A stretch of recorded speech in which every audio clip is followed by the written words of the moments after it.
सल्ली अला सय्यदना मुहम्मदिन व अला आलि मुहम्मद कमा बारकता अला इब्राहीम व अला आलि इब्राहीम इन्नका हमीदुन मजीद। अल्लाहुम्मा बारिक अला मुहम्मदिन व अला आलि मुहम्मद कमा बारकता अला इब्राहीम व अला आलि इब्राहीम इन्नका हमीदुन मजीद।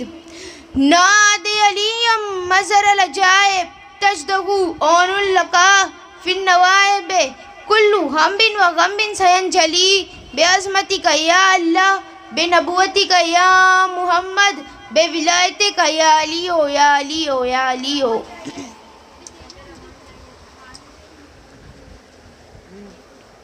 आली असगर तुझको जो पाऊँ ए मेरे असगर, झूला झूलाऊँ आ मेरे असगर, दूध पिलाऊँ लोरी सुनाऊँ तुझको जो पाऊँ ए मेरे असगर। आली असगर मेरे मुजाहिद मेरे सिपाही, खत्म हुई मैदाने लड़ाई, खत्म हुई मैदाने लड़ाई। घर को सिधारो माँ को पुकारो मैं चैन पाऊँ आ मेरे असगर, तुझको जो पाऊँ लोरी सुनाऊँ दूध पिलाऊँ आ मेरे असगर। आली असगर याद आ रही है मासूम बातें, दिन बेसुकून है बेचैन रातें, जी ना सकूंगी रोती रहूंगी आंसू बहाऊं आ मेरे असगर, तुझको जो पाऊँ लोरी सुनाऊँ दूध पिलाऊं आ मेरे असगर। पूछ रही है बाली सकीना क्यों नहीं आया लौट के भैया, तू ही बता दे मैदान से आके मैं क्या बताऊँ आ मेरे असगर, तुझको जो पाऊँ लोरी सुनाऊँ दूध पिलाऊँ आ मेरे असगर। घेरे हुए हैं शाम के साए अब तो परिंदे भी लौटे आए, मैं रो रही हूँ जा खो रही हूँ तुझको सुलाऊँ आ मेरे असगर, दूध पिलाऊँ लोरी सुनाऊँ तुझको जो पाऊँ ए मेरे असगर। जख्मी गला और प्यास की शिद्दत होती तो होगी माँ की ज़रूरत, तू जो पुकारे दिल के सहारे मैं दौड़ी आऊँ आ मेरे असगर, तुझको जो पाऊँ लोरी सुनाऊँ दूध पिलाऊँ आ मेरे असगर। आली असगर आप सब दरूद शरीफ पढ़े आपके और आपके पर।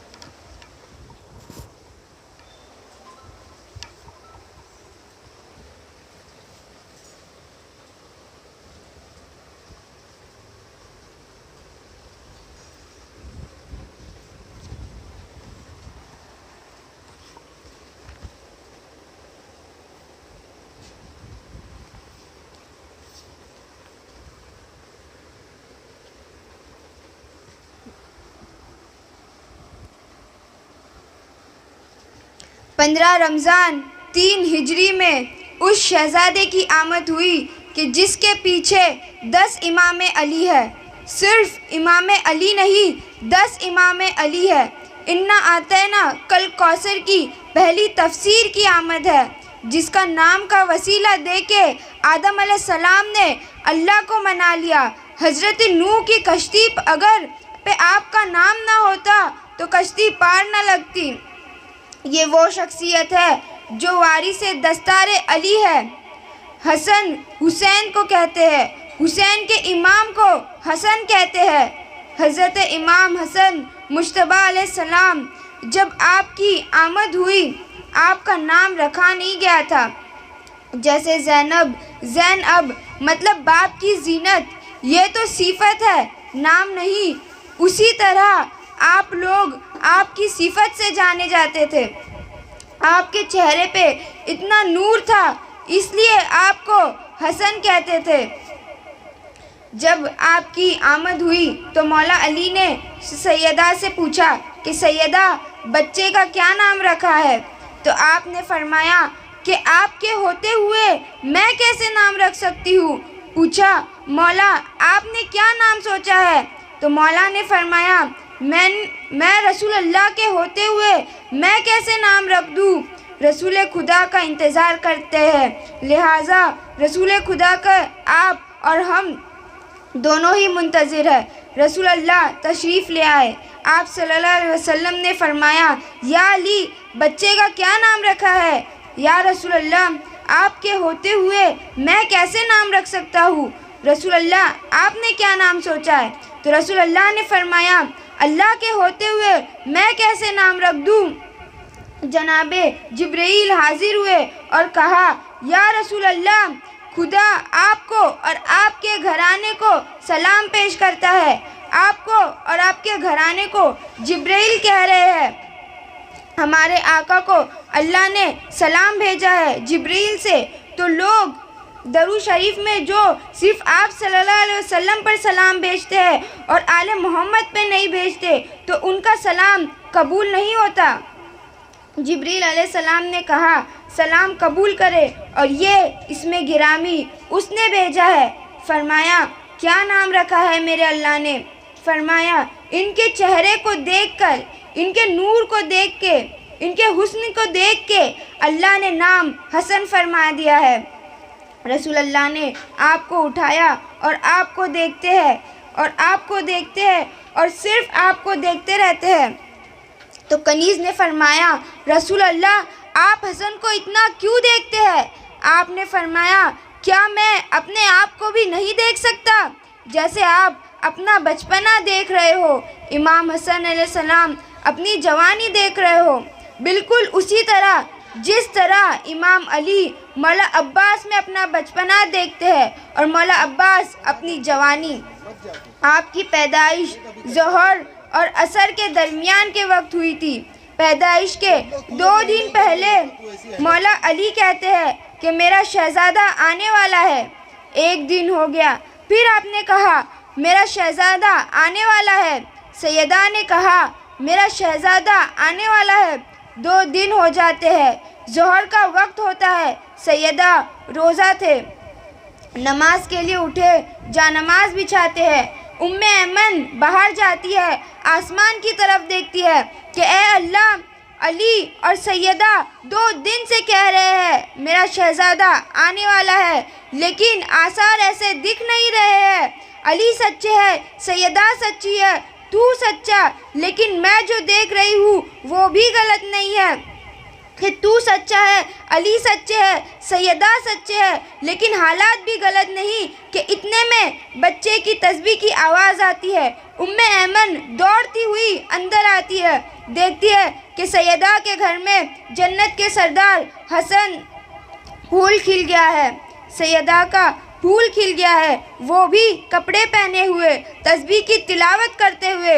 रसूल अल्लाह आते हैं, बच्चे को लेते हैं। उम्मे ऐमन देखती है कि आप अभी अपना लुआब दहन पिलाएंगे, अभी पिलाएंगे, लेकिन रसूल अल्लाह देखते ही रहते हैं और फिर उम्मे ऐमन को देते हैं। उम्मे ऐमन ने पूछा, आप लुआब नहीं पिलाएंगे? आपने फरमाया, अभी तो ये रोज़े में है, इफ्तार मेरे लुबाब से ही होगी। दरूद पाक पढ़े आपके और आपके हाल पर।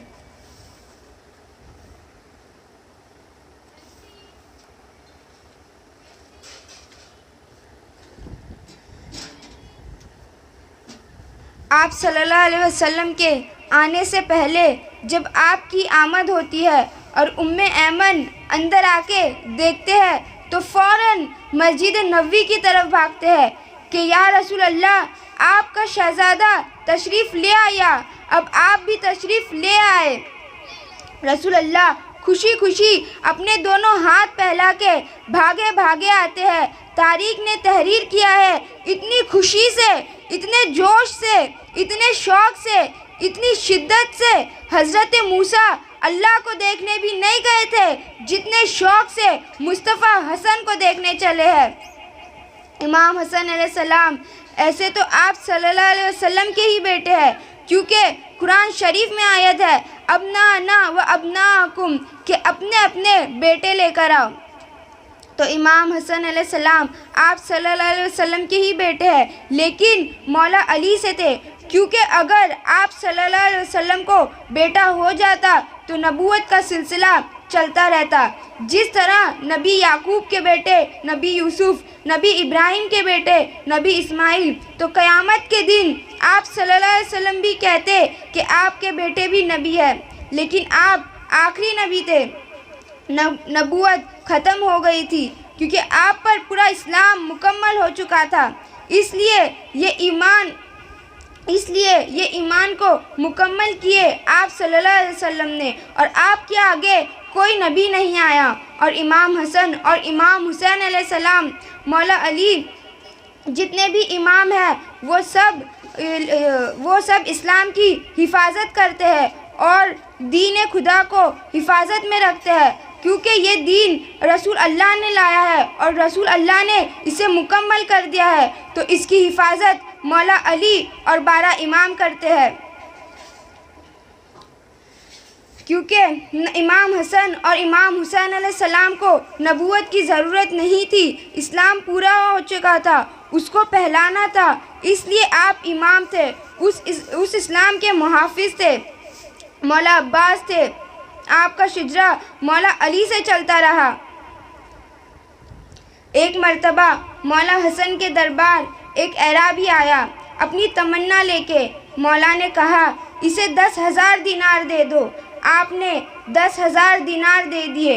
वो सोचा कि आपका शुक्रिया अदा कैसे करे, कि सोचा कि कहा मौला अगर आप इजाज़त दे तो आपकी शान में कुछ मिसरे बोलूँ। उसने चाहा कि कुछ ले के मिसरे बोले, लेकिन मौला ने उसे दे के मिसरे सुना दिए। कहा नहीं, और आपने मिसरे फरमाए। अहले मोहम्मदी कौन है, अहले मोहम्मदी क्या है, इस पर नानू उनासुन नामदुन हाविल यरताहु फीहिल रिदा व अमन। हम ऐसे लोग हैं कि जिनकी अता और बख्शिश और दंद सब्ज़ व शादाब में आरजू और उम्मीद चरती फिरती है।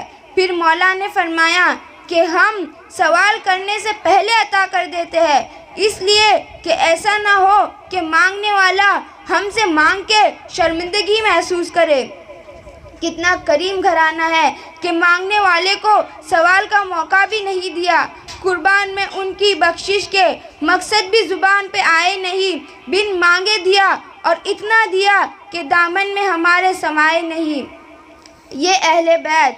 तो जब भी किसी की मदद करो तो उसे ज़ाहिर मत करो। फिर मौला ने फरमाया अगर समंदर को हमारी बख्शिश के बारे में पता चल जाएगा तो वो दरिया अपनी दरिया दिली से शर्मिंदा हो जाएगा।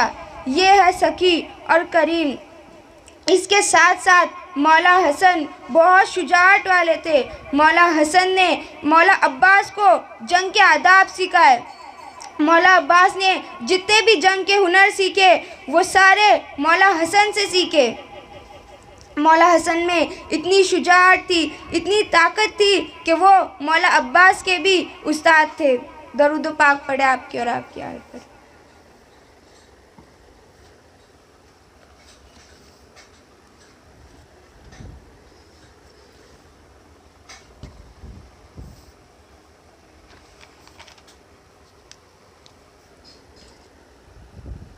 हबीब इब्ने मज़ाहिर कौन है?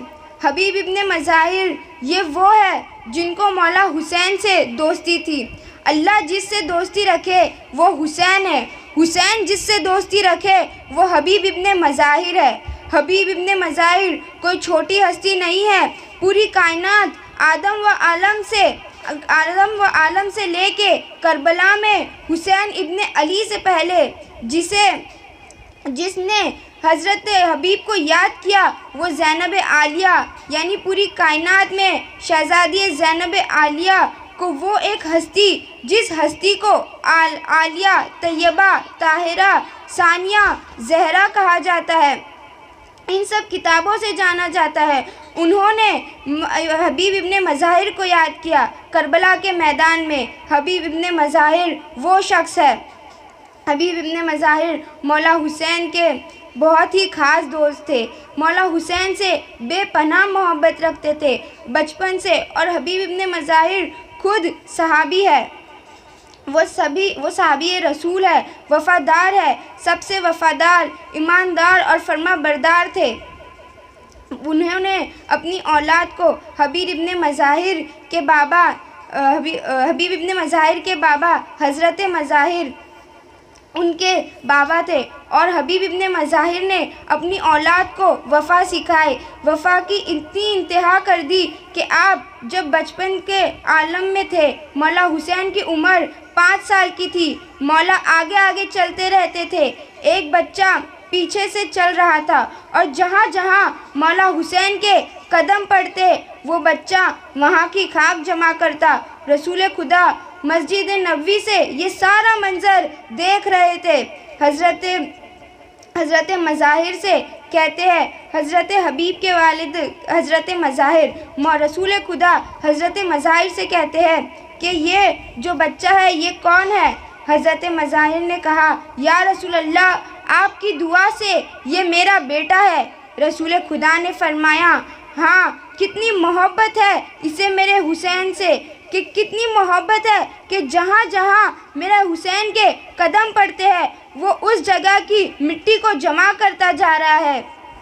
एक बार हबीब इब्ने मज़ाहिर के वालिद ने रसूल अल्लाह से अर्ज़ किया, या रसूल अल्लाह, कि हुसैन मेरे हबीब से मोहब्बत करता है और मेरे हबीब आपके हुसैन से मोहब्बत रखते हैं, तो लिहाजा मेरी गुजारिश है कि आप मेरे घर की तरफ तशरीफ़ ले आए। आपको दावत के लिए बुलाया ताकि हमारी किस्मत संवर जाए। ये बचपन का वाक़या है और बचपन से दोस्ती उर्ज पर थी। उनसे हबीब इब्ने मज़ाहिर मौला हुसैन से बेपनाह मोहब्बत करते थे। और यहाँ पे मोहब्बत हुसैन और हबीब की है।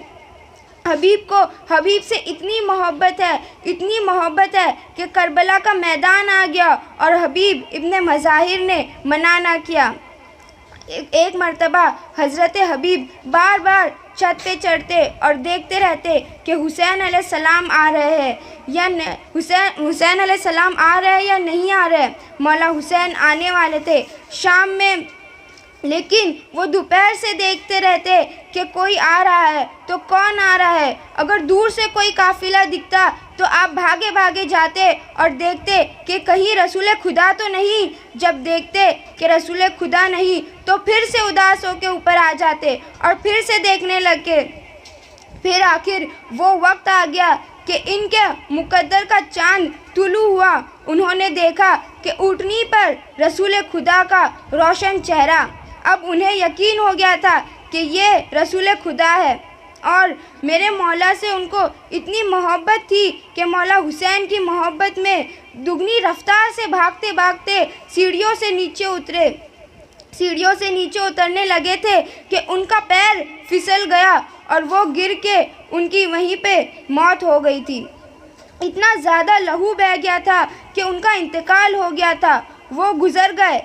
अब मोहब्बत इतनी थी कि रसूल खुदा की उनकी आमद पर उनके वालिद ने सोचा कि अगर अभी बता दूंगा तो रसूल खुदा गमगीन हो जाएंगे और खाना नहीं खाएंगे, लिहाजा पहले रसूल खुदा का पेट भर जाए, खाना खा ले, मौला हुसैन की भी दावत हो जाए, उसके बाद इंशाअल्लाह बता दूंगा। तो वो हबीब को उन्होंने उठा के दूसरे कमरे में लिटा दिया और उस पर कपड़ा डाल दिया। रसूल खुदा तशरीफ़ लाए और खाने का वक्त हुआ। कहने लगे रसूल खुदा से कि आप फरमाएं, लेकिन रसूल खुदा इंतज़ार में थे कि मौला हुसैन शुरू करे तो रसूल खुदा शुरू करे। मौला हुसैन इंतज़ार में थे हबीब इब्ने मज़ाहिर के उनके दोस्त आए फिर वो शुरू करे, कि मेरे हबीब आ जाए फिर वो शुरू करे। मौला हुसैन खाना अगर नहीं खा रहे थे क्योंकि मौला हुसैन को इंतज़ार था हबीब इब्ने मज़ाहिर का। तो मौला हुसैन ने भी आगाज़ नहीं किया खाने का। मौला हुसैन ने आगाज़ नहीं किया तो रसूल खुदा ने आगाज़ नहीं किया। जब रसूल खुदा ने आगाज़ नहीं किया तो हज़रत मज़ाहिर भी इंतज़ार करने लगे। और हज़रत मज़ाहिर ने अर्ज़ किया, या रसूल अल्लाह बिस्मिल्लाह फिर फरमाइए।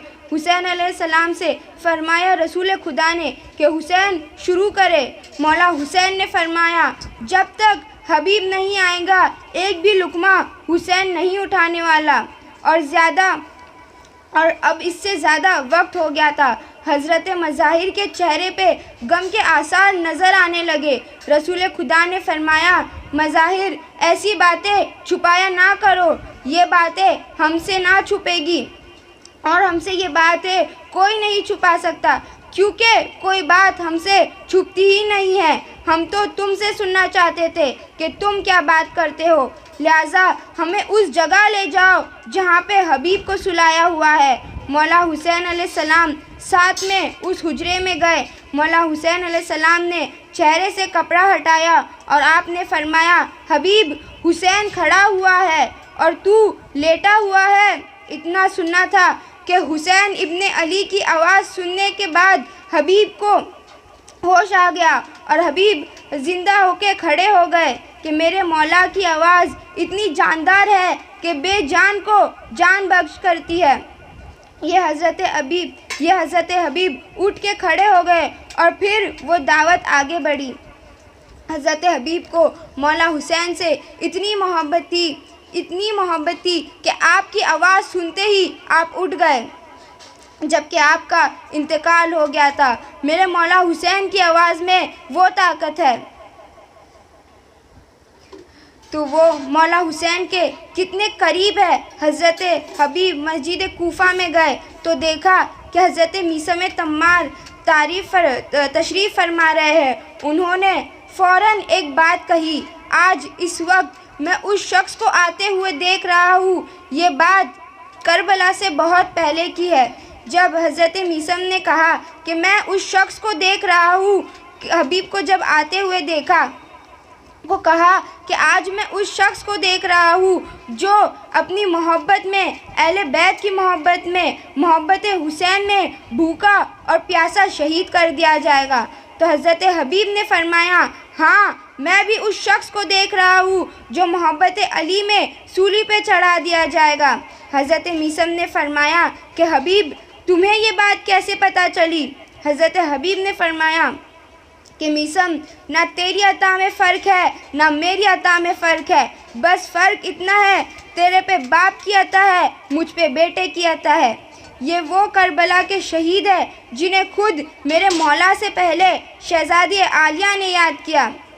जब दिन चढ़ा 3 मुहर्रम का तो फ़ौजों की फ़ौज आ रही है। बीबी ज़ैनब आलिया ने मौला हुसैन से पूछा कि भाई ये फ़ौज क्यों आ रही है? मौला हुसैन अलैहिस्सलाम ने फरमाया कि बहन, अगर तुझ में बाप का हौसला न होता तो मैं तुझे कभी नहीं बताता कि ये फ़ौज क्यों आ रही है। मौला हुसैन अलैहिस्सलाम ने फरमाया, जिस तरह तुम बाबा के लहजे की वारिस हो, उसी तरह तुम बाबा की शुजाअत की भी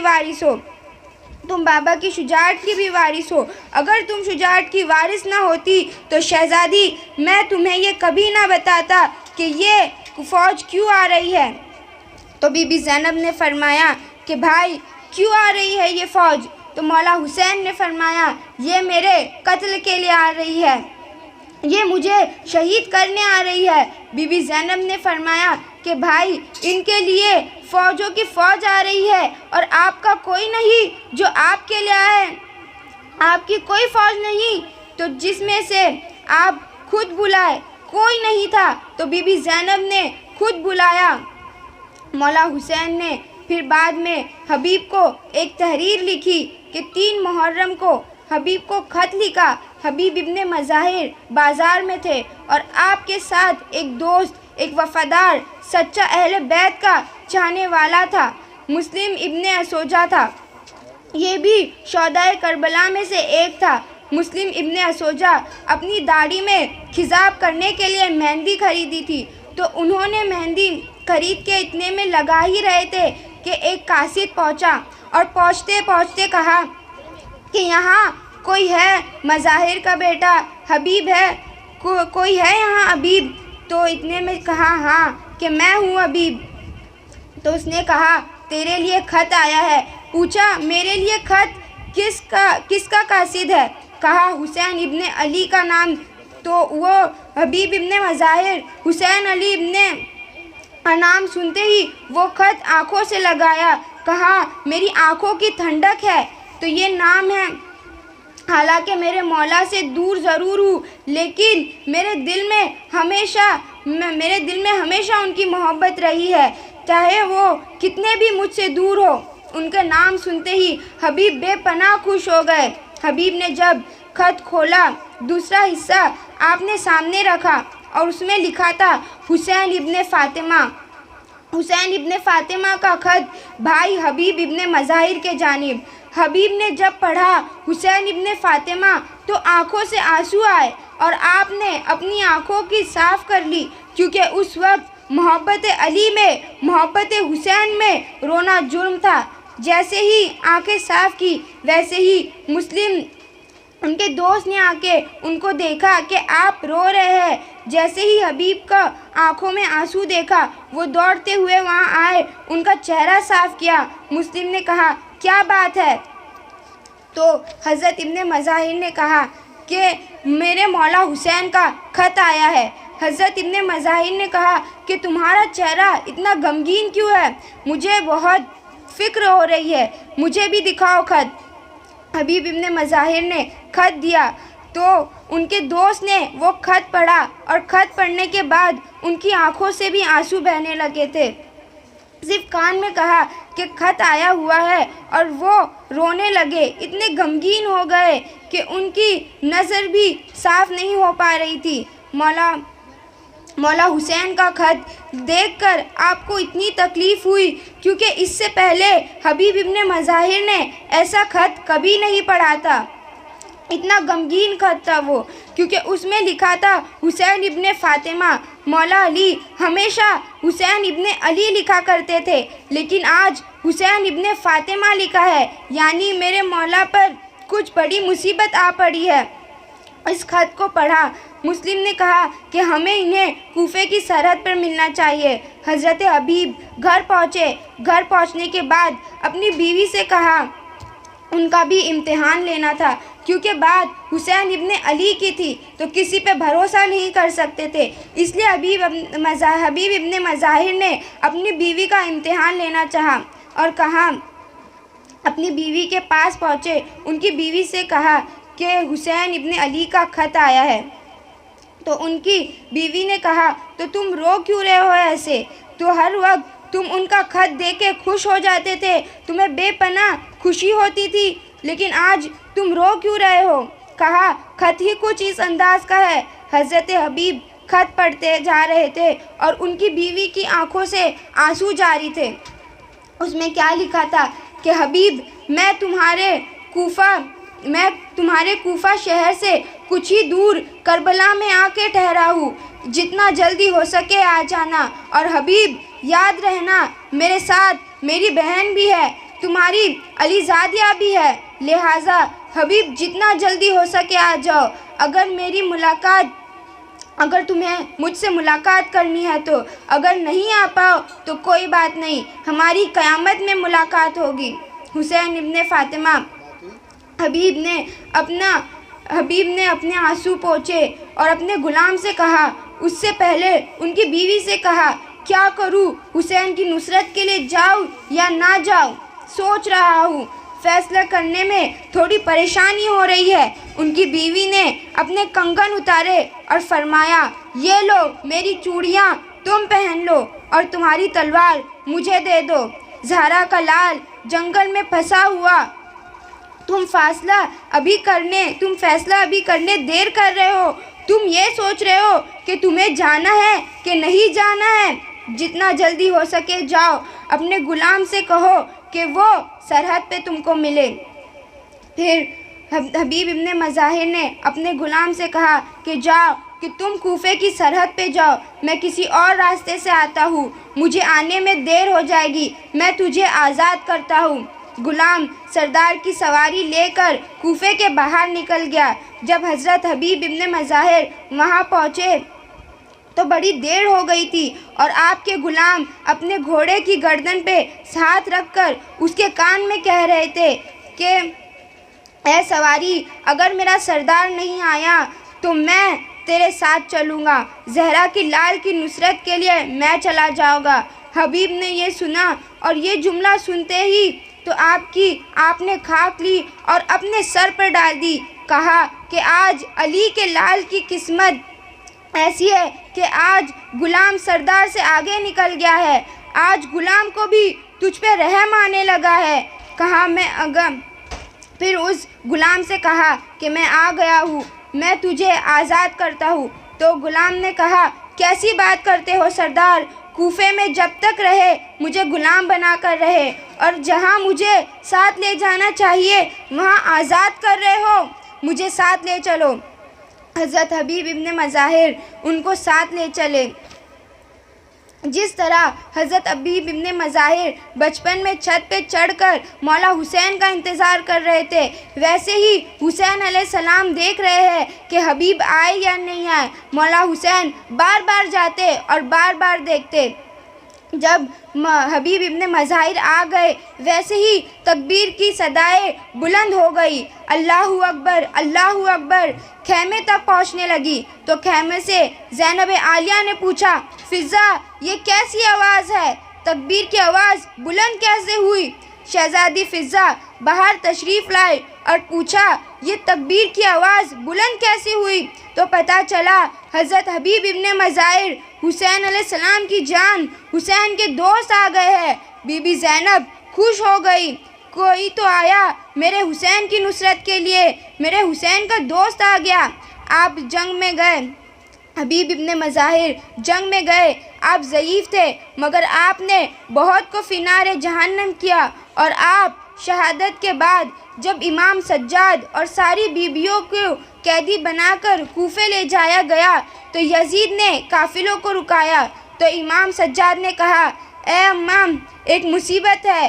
कहा, इतनी मुसीबत में एक और क्या मुसीबत हो सकती है कि ये घर छोड़ के जो चौथा घर है वो हबीब का घर है। तो जो छत पे बच्चा है वो हबीब का 7 साल का बच्चा है। कहा, अगर इसने अपने बाबा को ऐसे देखा तो कूफे में बाहर ना आ जाए। बीबी ने कहा, सज्जाद मुझे कैसे भी करके वो घर के पास ले जाओ। आप घर के पास पहुंचती है और बच्चे के पास जाती है। बच्चे को कहती है, मेरे पास आओ। आपका हाथ पीछे बंधा हुआ था, आपके बालों से आपका चेहरा ढका हुआ था कि मेरे पास आओ, डरो नहीं, मैं तुम्हारी चाची हूँ, तुम कासिम हो ना, तुम हबीब के बेटे हो ना, हबीब मेरे भी भाई है। बच्चे ने कहा कि मैंने आपको कभी देखा नहीं। कहा, तुम क्या हमें देखोगे, हमें कभी किसी ने नहीं देखा।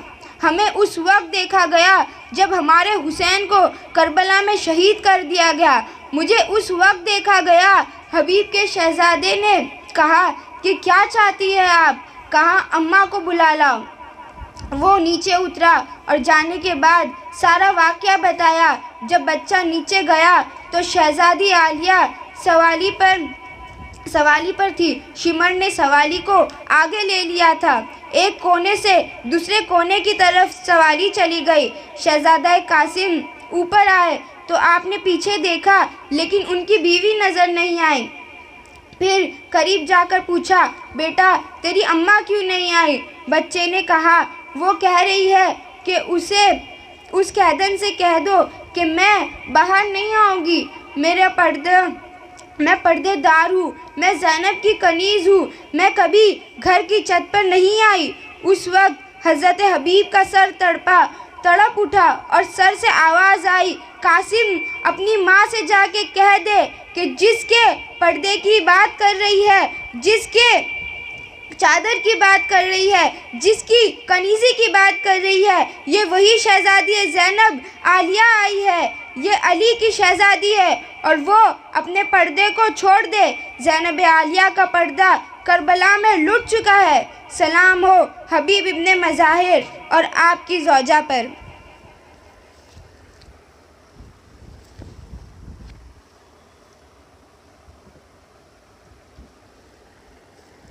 अब्दुल्ला इब्ने जफ़ार की अब्दुल्ला इब्ने जाफ़र की बारात अली के दरवाज़े पर आई। अली ने अपनी बेटी ज़ैनब जैसी बेटी को रुखसत करना चाहा तो अली जाफ़र से तैयार के बेटे के करीब आते हैं। आके अब्दुल्ला, मेरी शहज़ादी आज तेरे घर जा रही है। अब्दुल्ला, बता हक़ महर में क्या लिखना चाहते हो? अली तेरे निकाह का खुतबा शुरू करना चाहता है। तो अब्दुल्ला ने कहा हाकिम शरई भी आप है, मालिक भी आप है, मौला भी आप है, जो हुक्म करे वो देगा अब्दुल्ला। अली फरमाते हैं शरीयत का हक है इसलिए पूछ रहा हूँ, अगर तुम कहो तो मैं ज़ैनब से पूछ लूँ। ज़ैनब के पास जाके मौला अली ने अपनी बेटी को आवाज़ दी कि मैं तेरा निकाह शुरू करने लगा हूँ, मुझे बता हक़ महर में क्या लिखवाऊँ? बीबी ज़ैनब रो के कहती है बाबा, मैं तेरी शामों वाली बातें अभी तक भूली नहीं हूँ। बाबा, मैं कभी आपके सामने जी भर के नहीं बोली। बाबा, मैं आज आपके घर से रुखसत होके जा रही हूँ। बाबा, आज मैं जाफ़र तैयार की बहू बन रही हूँ। बाबा, जब आपने मुझसे पूछ लिया है तो अब्दुल्ला से कह दे कि जब मेरे हुसैन मदीना छोड़े तो ज़ैनब को साथ जाने की इजाज़त दे। अगर बगैर ज़ैनब हुसैन चला गया तो उधर हुसैन की सवारी निकलेगी, इधर ज़ैनब का जनाजा निकलेगा। अली की आवाज़ आई, मेरी बेटी की शर्त है उसे हुसैन के साथ जाने दिया जाए। अब्दुल्ला रो के कहते हैं मौला, ये कोई शर्त है? मौला, मुझ पे तो ये वाजिब है कि ज़ैनब ही क्यों, मेरी औलाद भी आप लेके साथ जाए। ये शर्त लिखी गई, शादी हो गई, बीबी ज़ैनब रुखसत हो गई। 28 रजब हुसैन ने ऊँटों पे सामान रखना शुरू किया। अब्दुल्ला ने बीबी ज़ैनब से कहा कि बीबी ज़ैनब सहन में बैठी थी और अब्दुल्ला ने देखा और कहा ज़ैनब उठ जा, कहीं अब्बास ना आ जाए। अब्बास ने आपको ज़मीन पे बैठा देख लिया तो मर जाएगा। बीबी कहती है अब्दुल्ला, याद है जब आपकी बारात मेरे दरवाज़े पर आई तो मेरे बाबा ने शर्त लिखवाई थी। अब्दुल्ला ने कहा मुझे याद है। ज़ैनब ने कहा अब्दुल्ला, दरवाज़ा खोल, हुसैन मदीना जा रहा है। अब्दुल्ला ने कहा हुसैन मदीना जा रहा है, मेरी भरी हवेली में से क्या लेके जाना चाहती हो? जो लेके जाना चाहती हो ले जाओ। सोने चांदी की ऊँट लाद के ले जाओ ताकि पता चले अरब वालों को कि जफ़ार तैयार की बहू अपने घर से जा रही है। ज़ैनब ने दोनों हाथ सर पर रखा और कहा अब्दुल्ला, तेरी वफ़ा के सदके।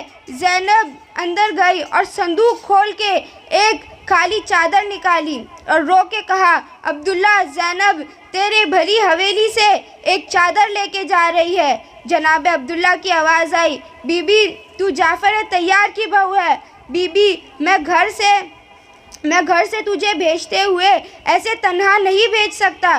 तू बता तुझे कहाँ की ज़मीन चाहिए? मक्का में मेरी जागीर है, कूफा में मेरी जागीर है, मिस्र में मेरी जागीर है, यमन में मेरी जागीर है। अब्दुल्ला जागीरों के नाम गिना ही रहा था कि बीबी ज़ैनब ने रो कर कहा शाम में कोई जागीर है, शाम का नाम आना था।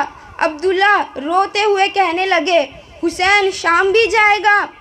रो के कहती है हुसैन जाए या ना जाए लेकिन ज़ैनब शाम जाएगी। आज भी बीबी हरम अब्दुल्ला की जागीर पर है। अब्दुल्ला ने शाम की जागीर बीबी ज़ैनब के नाम कर दी और इधर से ऊँटों पे सामान रखना शुरू कर दिया। मौला हुसैन थे, पीछे से आवाज़ आई कि कोई हुसैन को रोके। हुसैन अलैहिस्सलाम की आवाज़ आई, अब्बास कौन है? अब्बास अलैहिस्सलाम ने पीछे मुड़ के देखा कि अब्दुल्ला घोड़ा दौड़ाते हुए आ रहे थे।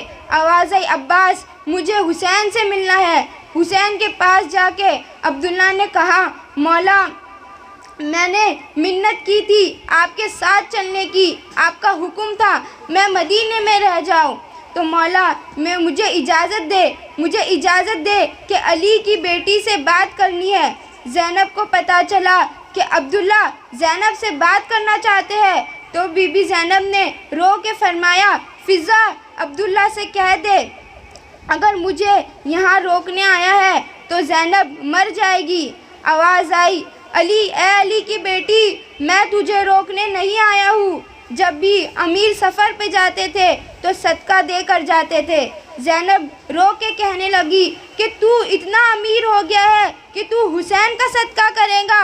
अब्दुल्ला ने अपनी अबा को खोला और अपनी अबा को खोलते दो बेटे को बाहर निकाला और आवाज़ आई, मेरे घर में से इनसे भारी और इनसे कीमती और कुछ नहीं है। अगर हुसैन पे मुश्किल आए तो आन अपनी तरफ से सदका कर देना और मोहम्मद मेरी तरफ से चला जाएगा।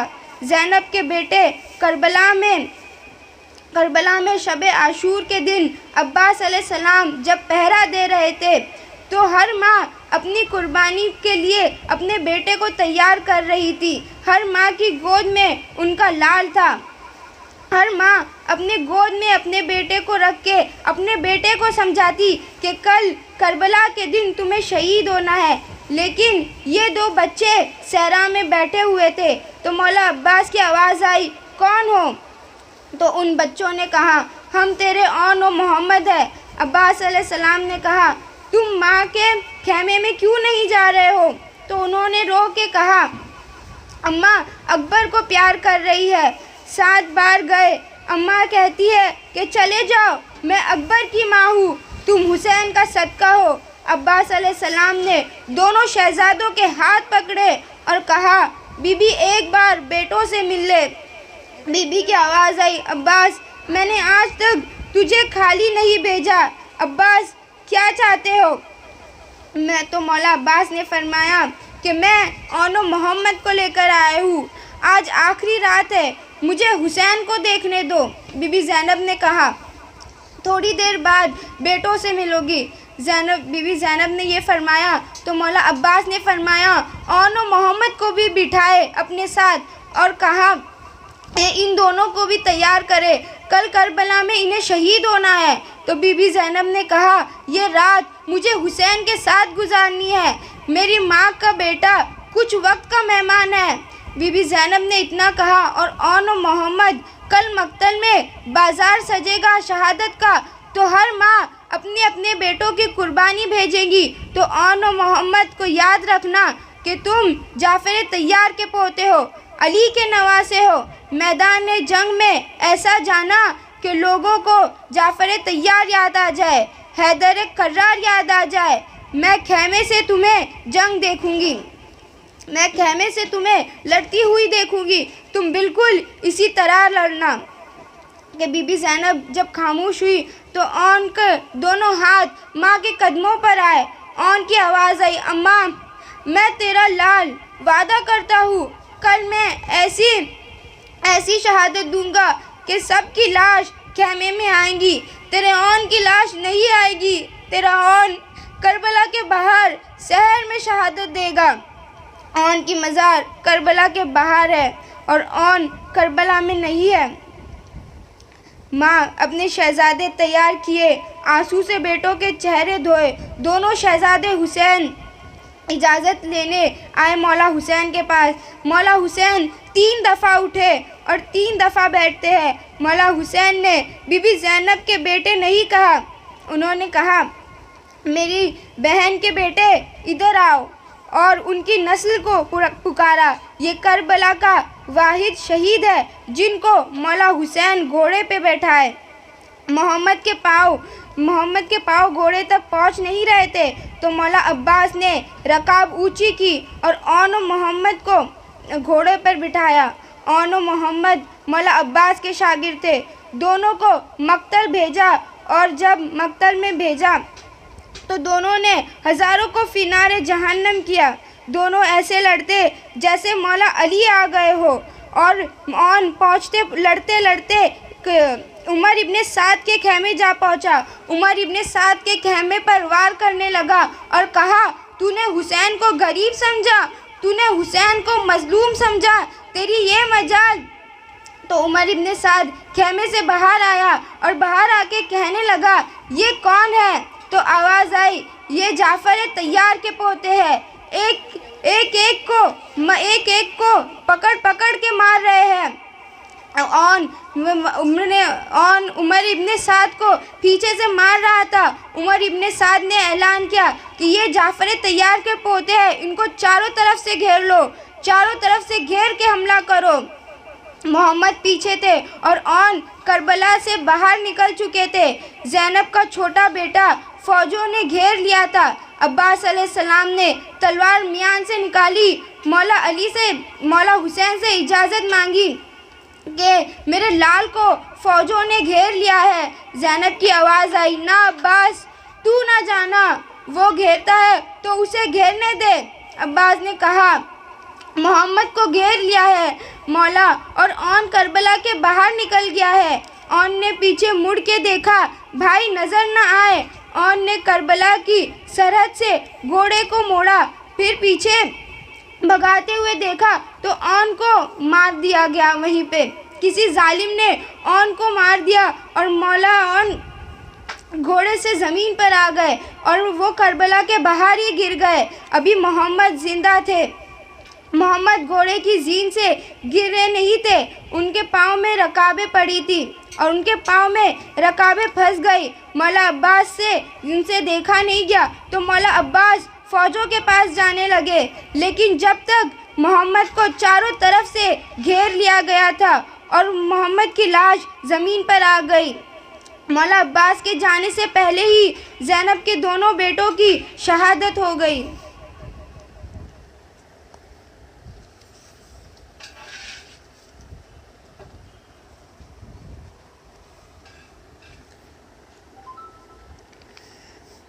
आज है शहज़ादा अली असगर का ताबूत की बारी।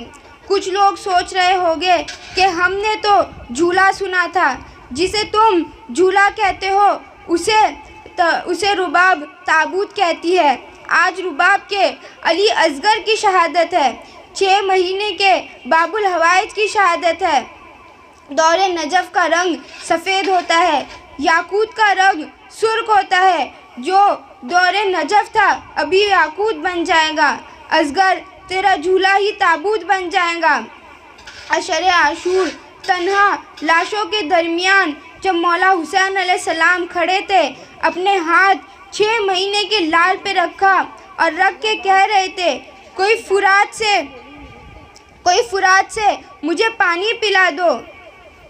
9 लाख के लश्कर में से कुछ मौला हुसैन के सामने आए और मौला हुसैन अलैहिस्सलाम से कहने लगे।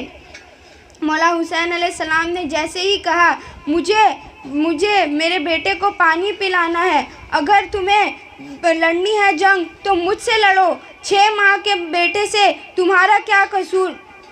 इन्हें क्यों पानी से रोक रहे हो? इन्हें फुरात से पानी पिला दो। जैसे ही फुरात का नाम आना था, 9 लाख में से कुछ लोग आगे बढ़े और कहा, हुसैन प्यास तेरे होठों पे है, बच्चे को ले आया। खुद को चाहिए था पानी तो हमसे मांगता, बच्चे को क्यों ले आया? बच्चे को चाहिए तो बच्चे को बोल मांगने। जब कहा इससे कहे मांगने तो मौला हुसैन असगर अलैहिस्सलाम को रोते हुए देखे और कहा, असगर, ईसा अलैहिस्सलाम ने मरियम की गवाही दी थी, तू फ़ख्र ईसा है। बाप की हकानियत और बाप की सदाकत के लिए बोल। हुसैन ने असगर अलैहिस्सलाम को हाथों पे बुलंद किया और असगर अलैहिस्सलाम ने आवाज़ की, अलतश अलतश अलतश, हाय प्यास हाय प्यास हाय प्यास। जब असगर की आवाज़ आई, रुबाब रोते गिरते खेमे के दरवाजे की तरफ आई और दरवाजे पे आके कहती है, अब्बास, असगर से कहे ऊंचा बोल, मैं तेरी बोली सुनने के लिए आई हूँ। उसे कहे कि ऊंचा बोले। माँ को बड़ी हसरत कि वो असगर की आवाज़ सुने, तो उन जालिमों में से एक की आँख में आंसू आ गया। अपने अबाया लिया, अबाया लेके मुंह पोंछा। उमर इब्ने साद के पास गया और कहा, मलून, तूने कहा था जवानों से लड़ना है, ये 6 महीने के बच्चे से लड़वाने लाया है। उमर इब्ने साद ने वो अपनी जगह से हटा और हुरमला के पास गया।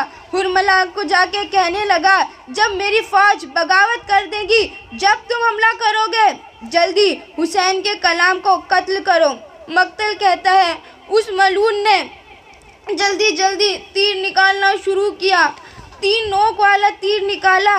मक्तल कहती है, ये तीर अरब के लोगों ने तय किया हुआ था कि ये तीर से इंसानों को नहीं, जानवरों को मारेंगे। जंग में भागते हुए घोड़ों को मारा जाता था। घोड़ा इतना ताकतवर होने के बावजूद भी वो तीर अगर एक पैर पे लग जाता तो उठने की ताकत नहीं रखता था। उस मलून ने 3 नोक वाले तीर कमान में डाला और डालते ही पूरी ताकत के साथ घुटना करबला की रेत पे रखा। इधर से तीर कमान में आया। रुबाब गिरते गिरते खेमे के दरवाजे पे आई। आके एक नज़र तीर को देखा, एक नज़र असगर को देखा। रो के कहती है, असगर, पहले अब्बास जिंदा था तो सबको लड़ने के लिए अंदाज बताता था, लेकिन जब अब्बास दुनिया से चले गए तो माँ तुझे जंग का तरीका बताएगी। जितनी बार तीर मारता वो तीर ज़मीन पर गिर जाता। यहाँ से तीर निकलता। रुबाब की आवाज़ आई, ऊंचा हो, तीर ऊंचा आ रहा है, बाएं तरफ जा, तीर बाएं आ रहा है। असगर, तेरे बाप को तीर ना लगे। तीर आ रहा था। असगर की गर्दन पर जाके लगा, हुसैन अलैहिस्सलाम के बाजू पे लगा। आवाज़ आई, माँ, माफ़ कर देना, मेरी गर्दन छोटी थी।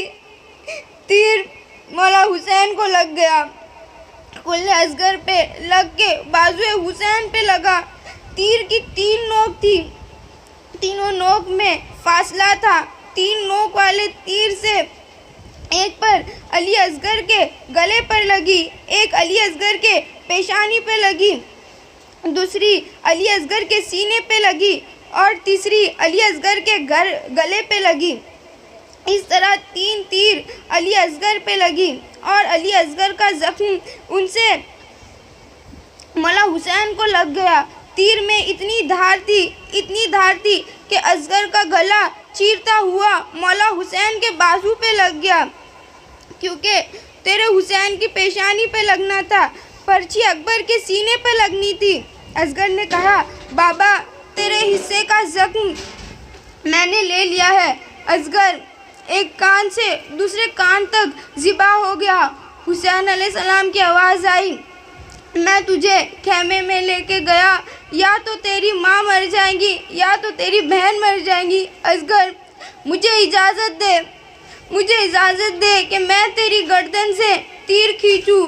असगर की आवाज़ आ गई, ऐसे नहीं, पहले दादा इब्राहिम को बुलाओ, पहले दादा इस्माइल को बुलाओ, मदीने से नाना को बुलाओ, नजफ से बाबा को बुलाओ, बकी से माँ को बुलाओ।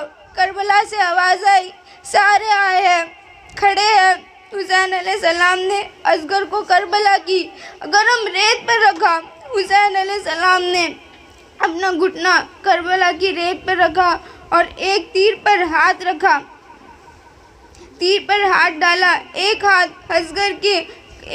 असगर के करम पर आया। आवाज़ आई, हुसैन, आहिस्ता, हुसैन, आहिस्ता। हुसैन ने रो के कहा, कौन आया है?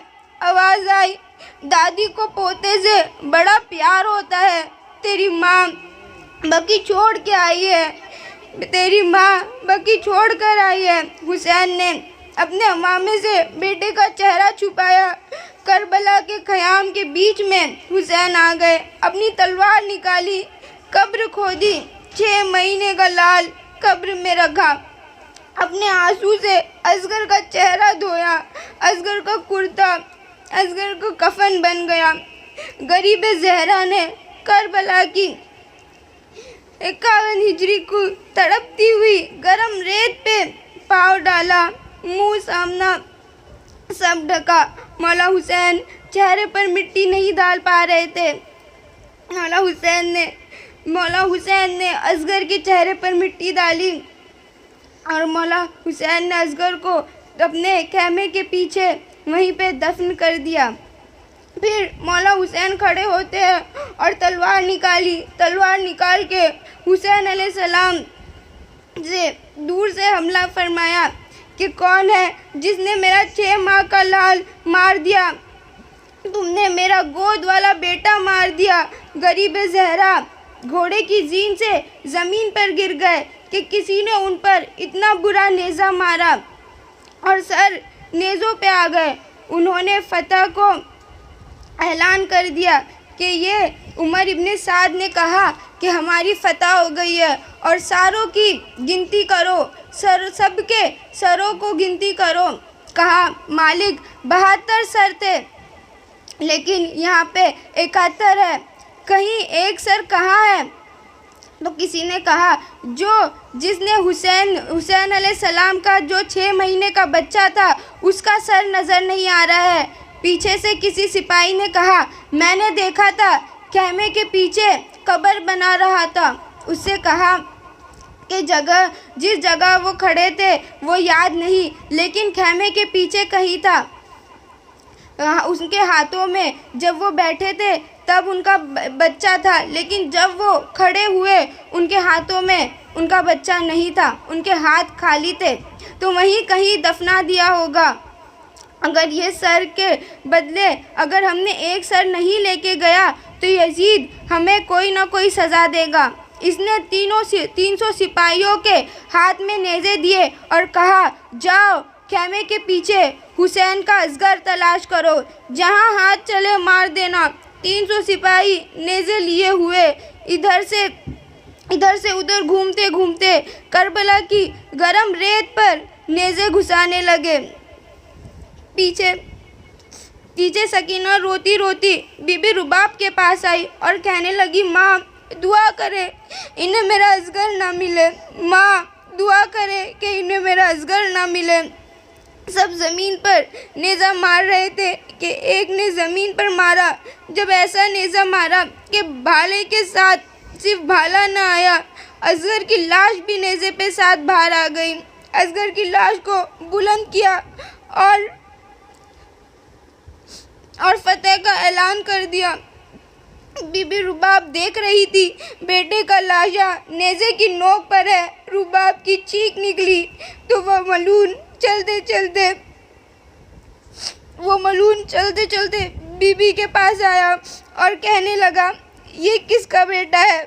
रुबाब समझी कि वो उन्हें लाश देने आया है, उन्हें अपने बेटे की लाश मिलेगी। रुबाब उठ के खड़ी हुई और रुबाब ने कहा मैं इस बच्चे की माँ हूँ।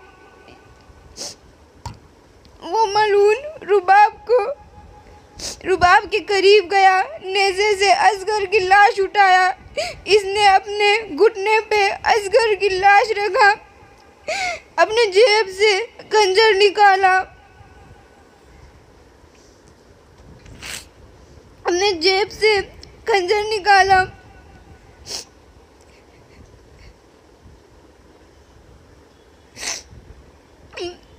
असगर की गर्दन पे खंजर रखा। रुबाब जमीन पर गिर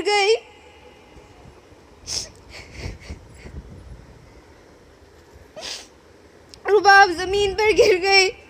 रो के कहती अब्बास मेरे असगर को बचा लिया, मेरे 6 माह का लाल। असगर का सर तन से जुदा हो गया।